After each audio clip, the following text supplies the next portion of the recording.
and welcome to After Hours at the Notting Hill Bookshop, the podcast where author and bookseller come together to discuss their shared love of reading. I'm Rachel, a bookseller here at Notting Hill, and today I'm delighted to be joined by Dr. Farzad Sharifi-Yazdi, also known as Dr. Fuzz. So to start with, at our shop we sell these blind dates of a book, books that have the front cover hidden so that you don't know what you're getting into. Mm-hmm. If you would set me up on a blind date with a book, which would you choose?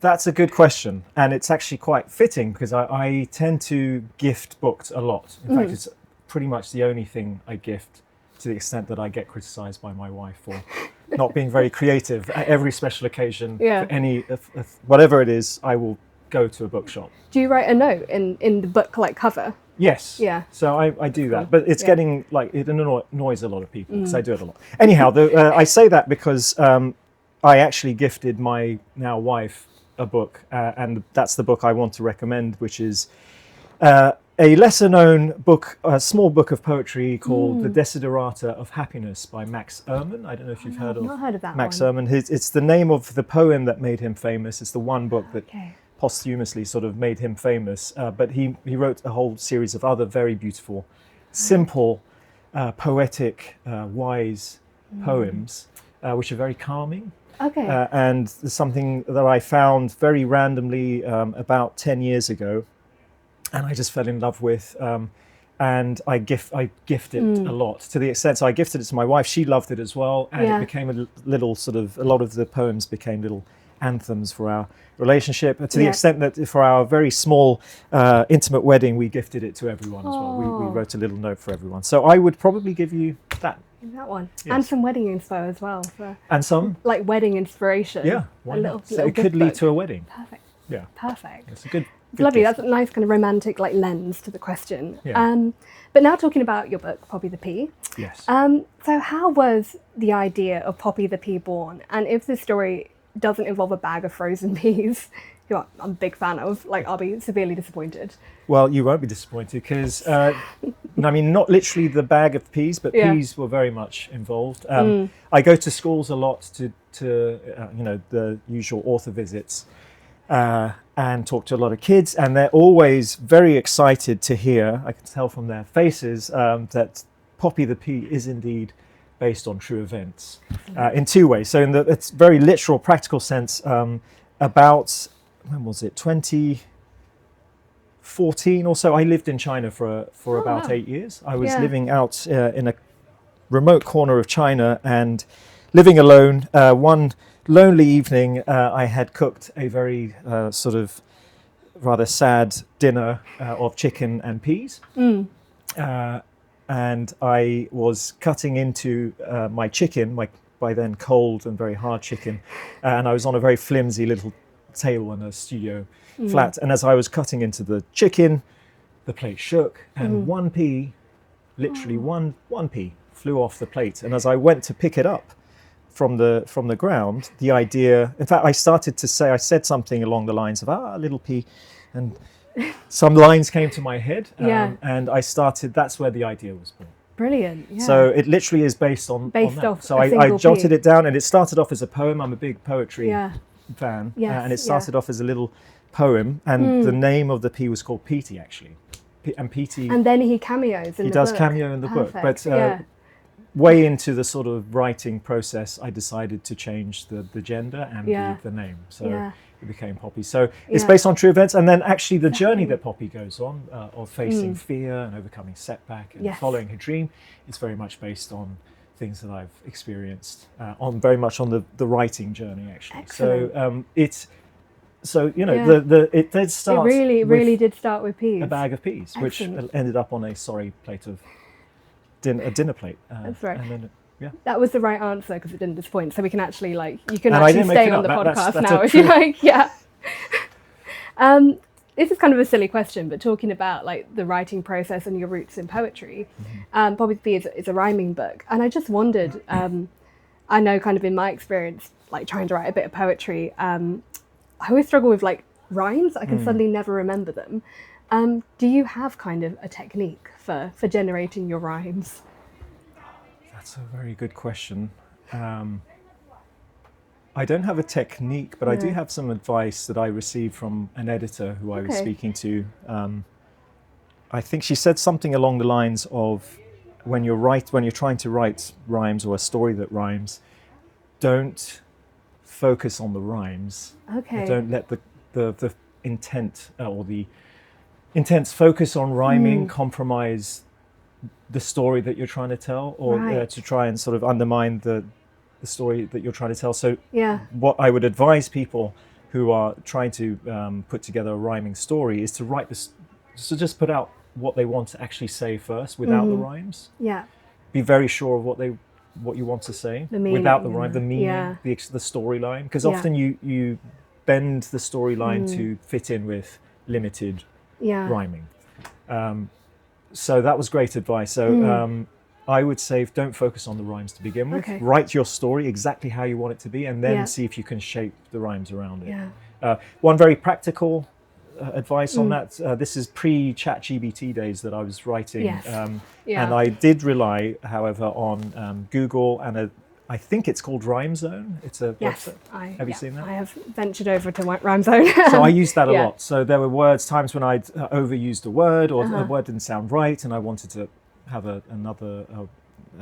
another rhyming word, or I just wanted something to rhyme with something. That's a great website to anyone who literally needs a good rhyme for a particular word, then to use Rhyme Zone. If it still exists. I haven't used it since writing Poppy.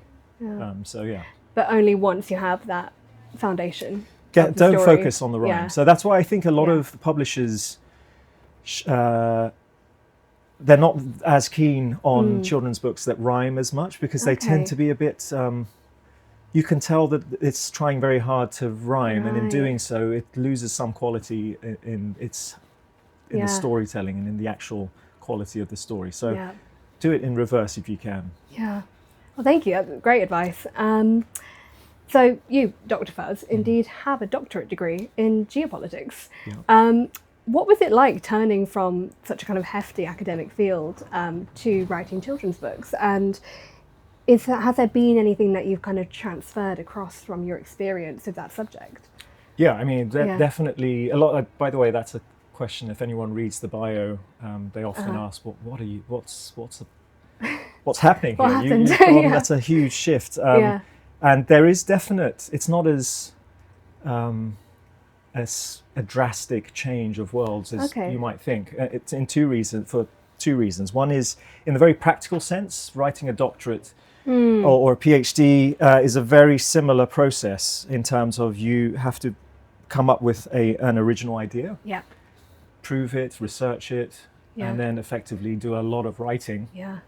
I mean, mine is a social science subject, so there's a lot of writing, about 400 pages involved with writing. So just structurally and as a process, the idea of sitting down with an idea and seeing it through, and then spending literally years writing it from start to finish is the same process. And what is probably the most important takeaway that I carried from that process and used through the process of writing Poppy the Pea is the resilience.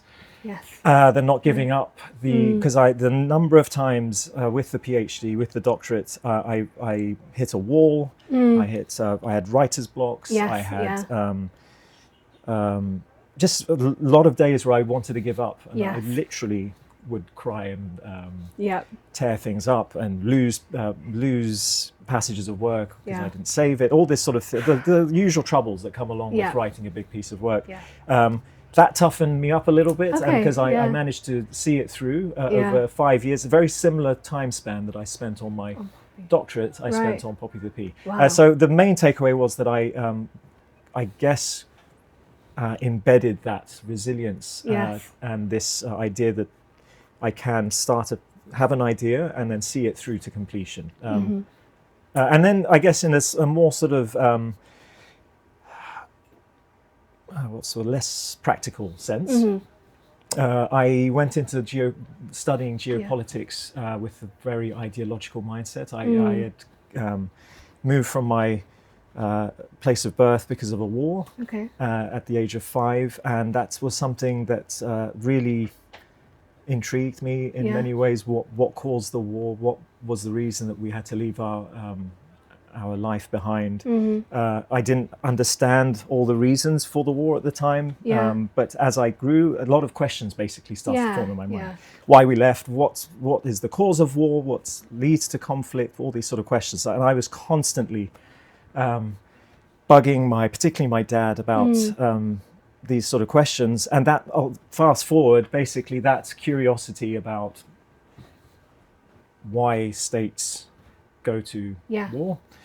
Stuck with me, and it fueled that interest in geopolitics. Which geopolitics is very much about the relationship between the geographic impact on international relations. So I went with that sense of idealism, because I really wanted to.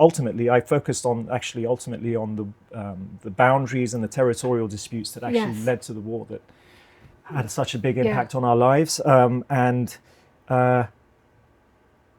To fast forward, I became a little bit disheartened by the answers that I came across, or just as I learned more about what, as I think most of us are seeing now, the world of geopolitics is, it's just something I didn't want to spend my life thinking about. And I just felt that it would be much nicer to approach that problem of the hate and conflict in the world from rather than the top down, the bottom down. So go to where it all starts. And I do think that the root of a lot of the world's troubles come from how we think, how we're taught to think. And a lot of that thinking is particularly fear-based thinking. Hate and fear, but particularly fear, the darker sort of, and I wanted to instill more, this is becoming very sort of cliche and, but I wanted to focus on how do you instill more hope and courage-based thinking rather than fear-based thinking in young minds. So that hopefully in the future more people learn how to focus. We've come on to why the themes of the book, which is a lot about facing fear. I'm rambling on a bit, but also say there is that sort of, other than the practical side of things, there is that deeper reasoning for just taking a different approach to something I'm passionate about, which is instilling something that's a little more hopeful. I was going to ask, what is, in kind of a sentence, what is it, the essence of what you want a child to take away from Poppy's story?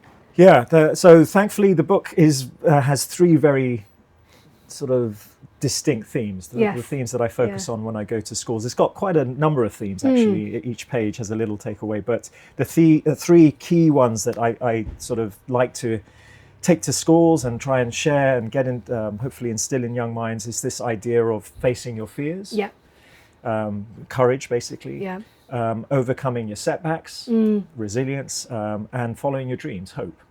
And the key thing about fear, again, going back to that, is trying to get across this idea at the young age as possible. This problem that I think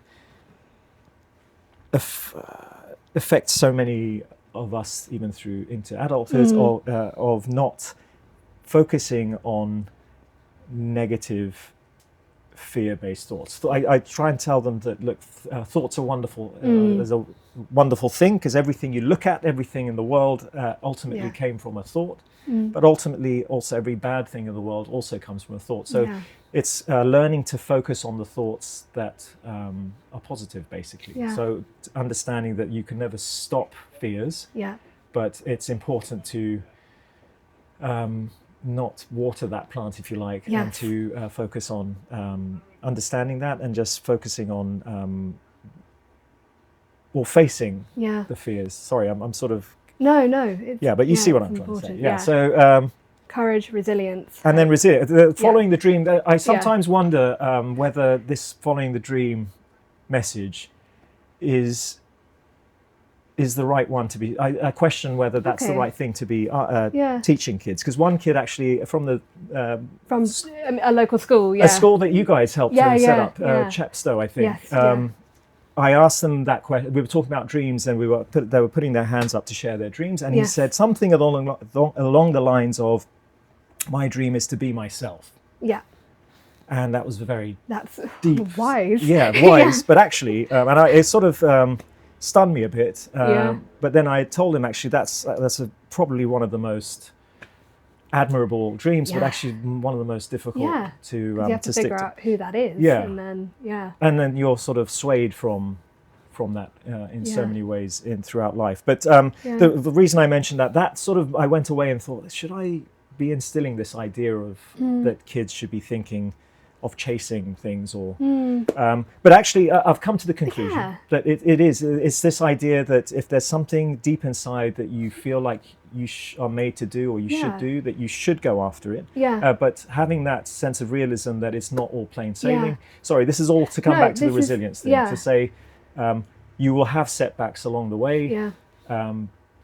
And you just got to keep going. So one of the messages I often write in the book, other than be brave, dream big, keep going, sweet pea, is the message I tend to write in the books, is just to keep going. Understand that, you can go after a dream, which is a very sort of popular thing to be saying these days, but it's really important to understand the work that comes into it once you do go after something, and not to just give up straight away if things get tough.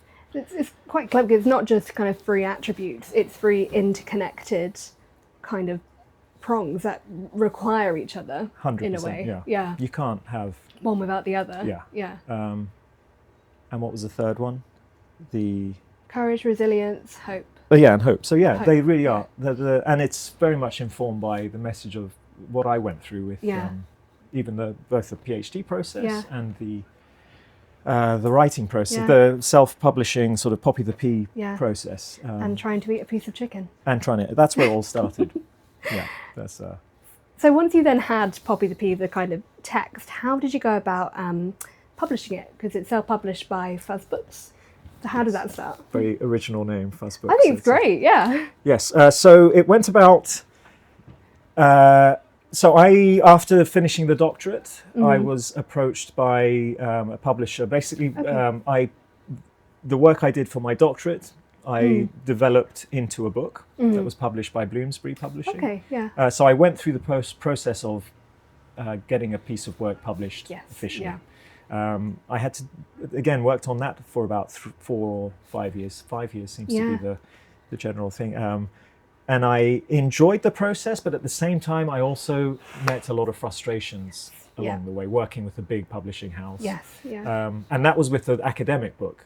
So I had always a dream from a very young age to write children's books. And I had a whole series of characters and stuff I am still actually developing and developed at the time.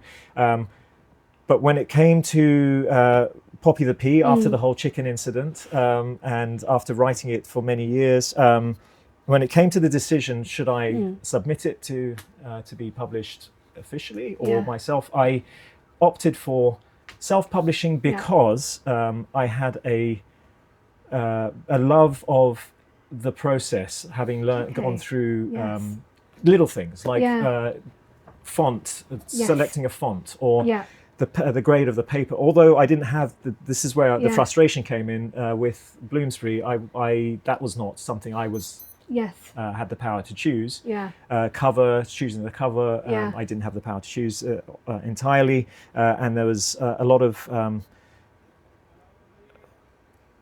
just bottlenecks that I wanted to evade, and more so I wanted to have creative control with Poppy the Pea. So sorry, that again, another very inconcise way of saying I felt like it suited what I wanted much more. It's funny you say that. We also had a chat with Stacey McNeil, who wrote The Fox Under the Moon. I'm very aware of her process, actually, her journey, because I've been following her for quite a while. But she talked so specifically about picking out the paper. I spent months on that. Joy, so that's a real thing that's coming across. Paper, font, I spent literally months picking the font. But these are things I have a real passion for, so it's not for everyone. No. And then even when it comes to the sales and the distribution, it's not for even now I'm going through a lot of the struggles frustration of but again, because the passion's there, it sees me through and it helps the resilience stay intact. But so what was the question? Whether just sort of why you chose to go down the self-publishing Yes. journey. Yeah, A creative control and a yeah. passion for the process of publishing and Yeah. writing and creation. Yeah. Again, maybe linked to what I did with the doctorate. I was so Yeah. involved personally in Yes. every step. Yeah. It's something I just wanted to repeat. Yeah.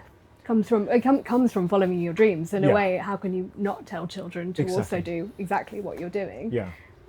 Just to also add, Yeah. the few visions I had for Poppy the Pea, which Yeah. is its size, Yeah. its rhymes, Yeah. the style of rhymes, Yeah. and my illustrations are all Yeah. things that I was quite aware, having done a lot of research, that most publishers would probably give some Push back on. Yeah. Even I remember going to the London Book Fair. I had a draft copy. I was trying to show certain publishers, and they just said, we just don't do this size anymore in this industry. Yeah. And for me, it's one of its most important features, Yes, having that yeah, size. yeah.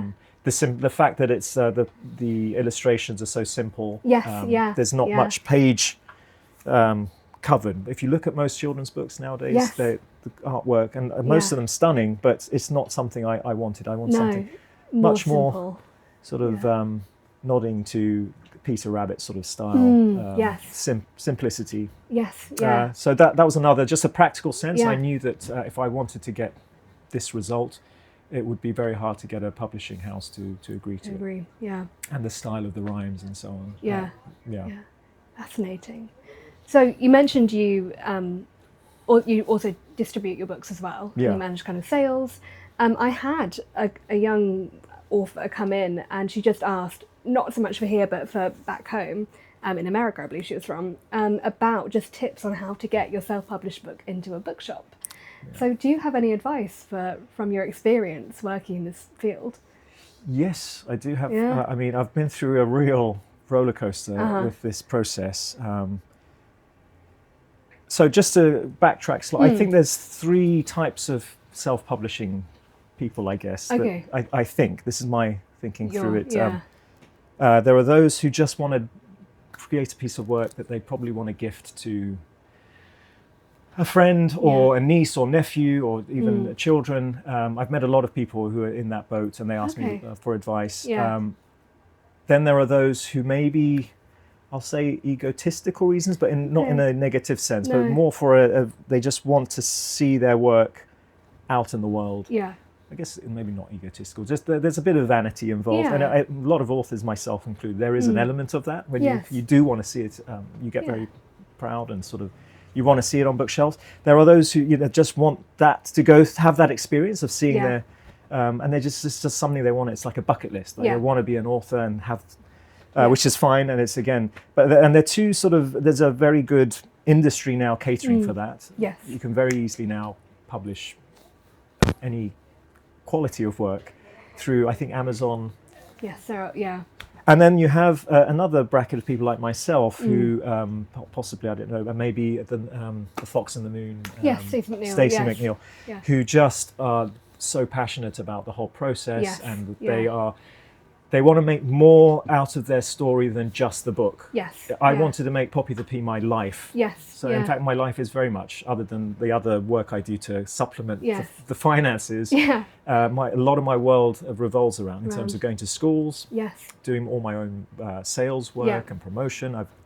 We can talk about all that later, but or in another session. But so that's the other. So it depends what bracket you're in. If you're in the first two, I would recommend not going to bookshops. Don't go to bookshops. Yeah. I have had literally people who I've walked into booksellers having a meltdown the moment I say that I'm an independent. I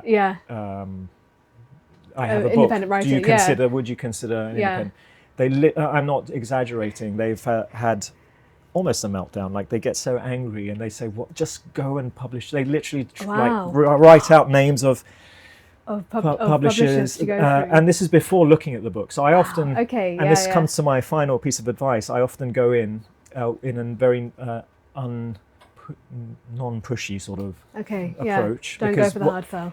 Because don't go for the hard sell. A lot of again, a lot of nightmare stories I've heard from booksellers is that a lot of these people who publish their books in the sort of the first two sort of style approach with the first two approaches, they go in with this sense that you have to you have to stop my book. Right. And they're not going to leave. And Yeah, they are unaware of how bad the quality of their book is in comparison to.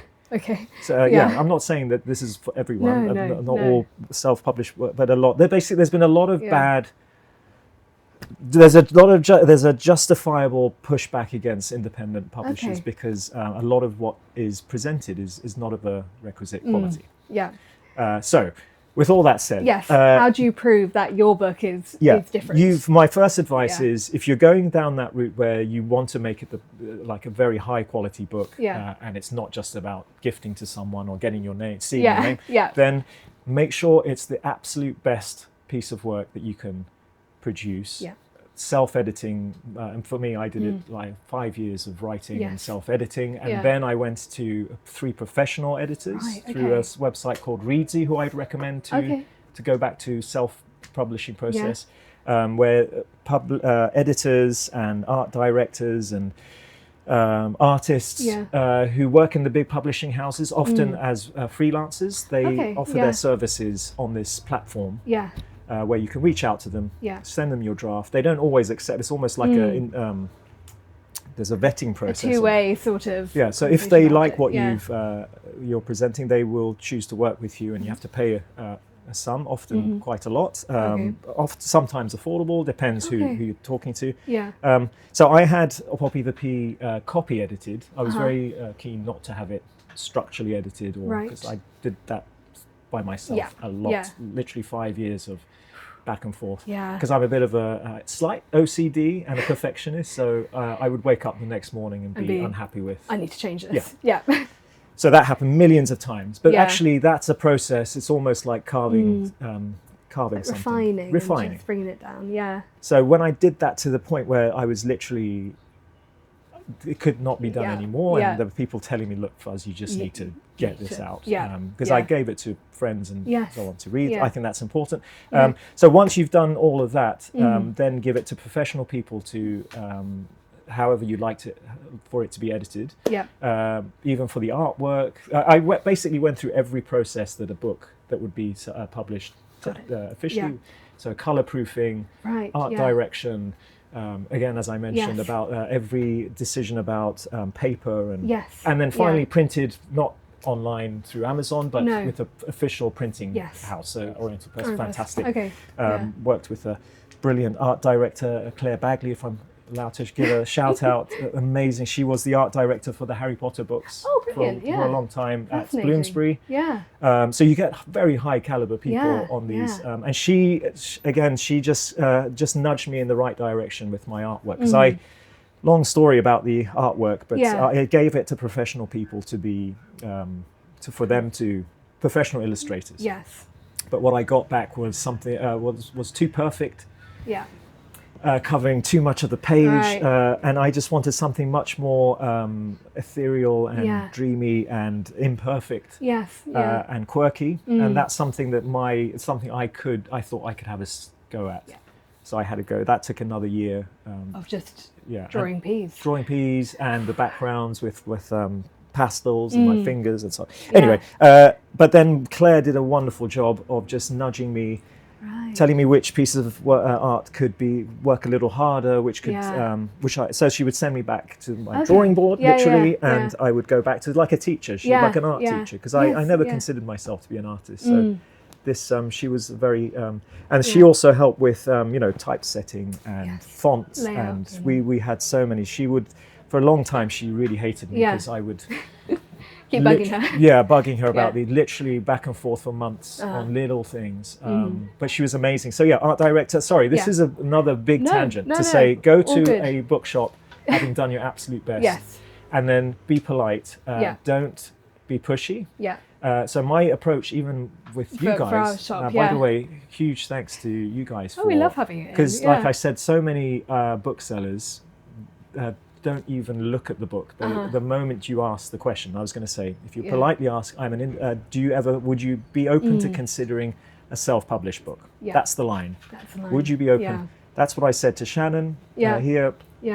And if they say possibly, then you show them. many cases, the engaged. moment I say that, they get, like I mentioned, they get angry. You have to have a thick skin, not take it personally, but just keep going, and then be polite and not pushy. Perfect.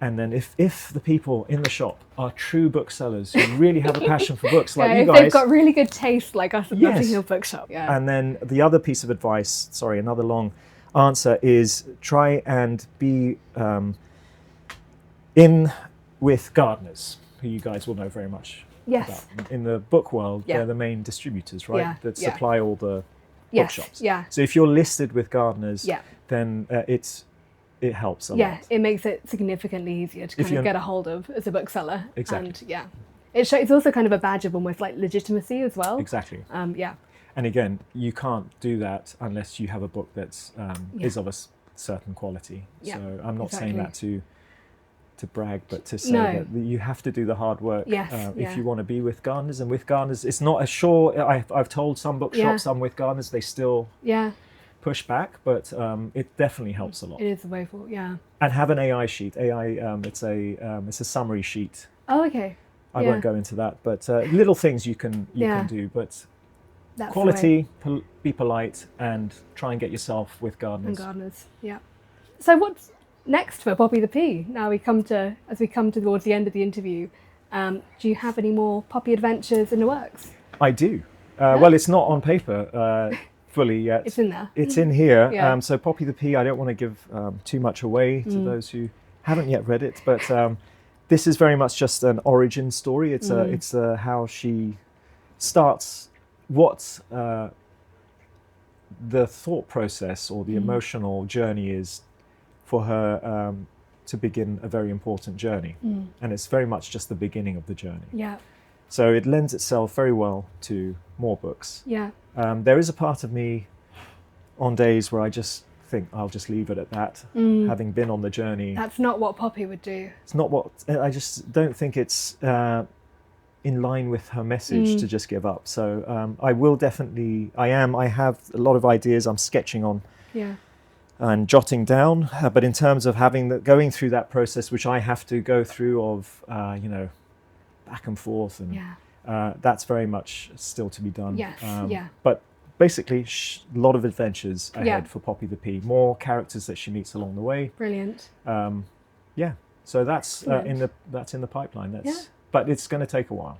Okay. I'll be patient. So it'll be another generation of kids who've grown up, perhaps. Maybe, because a lot of people are advising you for a series to be profitable and get it out quick. Like rushing it, I can't do it. No. Not when that much is going into it as a kind of one-man operation as well. And it's good and bad, because now I almost have there's a motif and there's a sort of a blueprint in terms of size and style, even the number of lines and the stands. All this was a complete blank canvas before, but now I'm a little more restricted because I have to follow the same. So it's good and bad. So I have some things that help me, some sort of aspects of the book which make it easier to write the second, but also I'm a little more limited now. More tied in. So it's challenging. Well, I will wait, no matter how long, to see what Poppy does next. We would love to invite you just to have a browse of our shop now and pick out some of your favourite titles to have a chat about. I would love to. So I'm going to give you this little tote bag here. Wonderful. If you'd like to pop them in there. Can I keep this afterwards? Yeah, you can absolutely keep that afterwards. Amazing.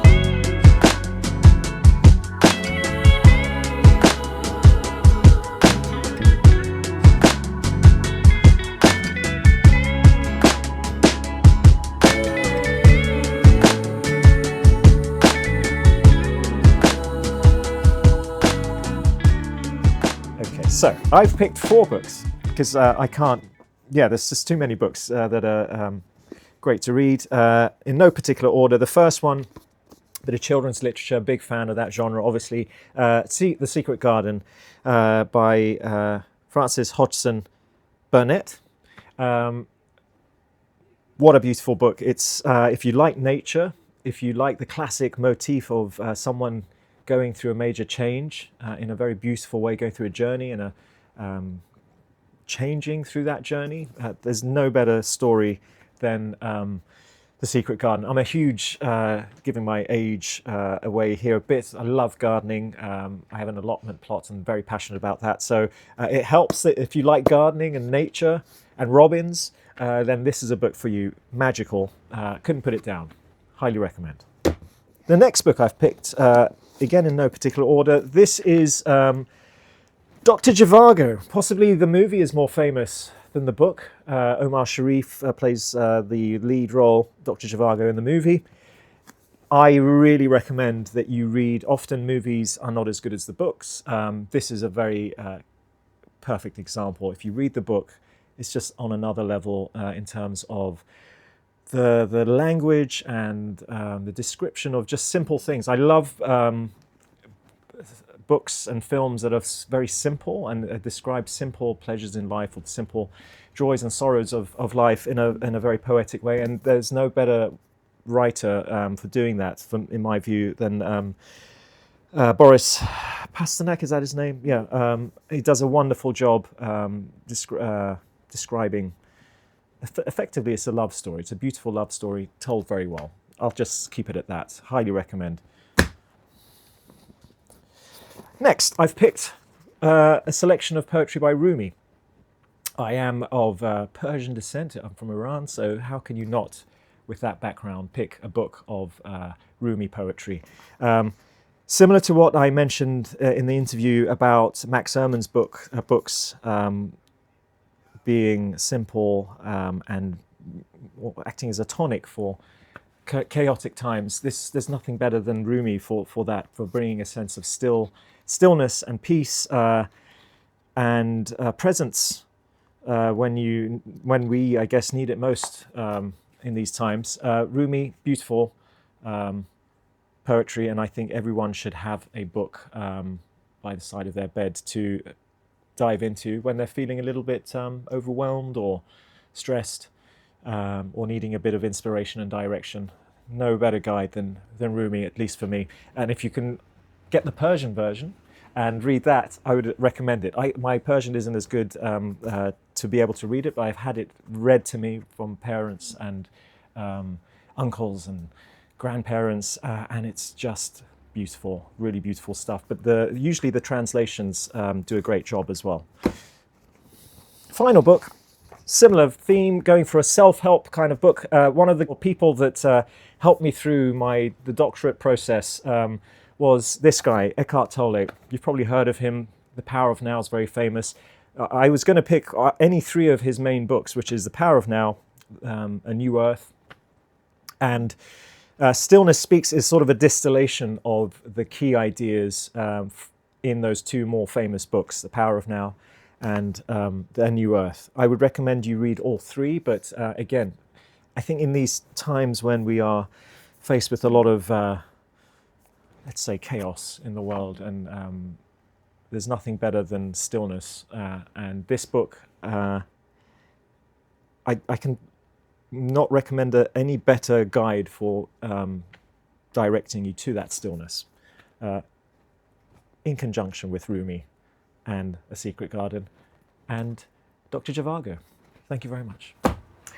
Thank you so much for the recommendations and the wisdom as well to close it all off. It's been a pleasure. Thank you for having me. Coming. And thank you again to the Notting Hill Bookshop for your belief and support in me and Poppy the Pea. It means a lot. And And of course, thank you for signing all the copies as well. So if anyone comes on in, they get a lovely, perfect signed edition of Poppy the Pea waiting for them. Indeed, always a pleasure. Thank you.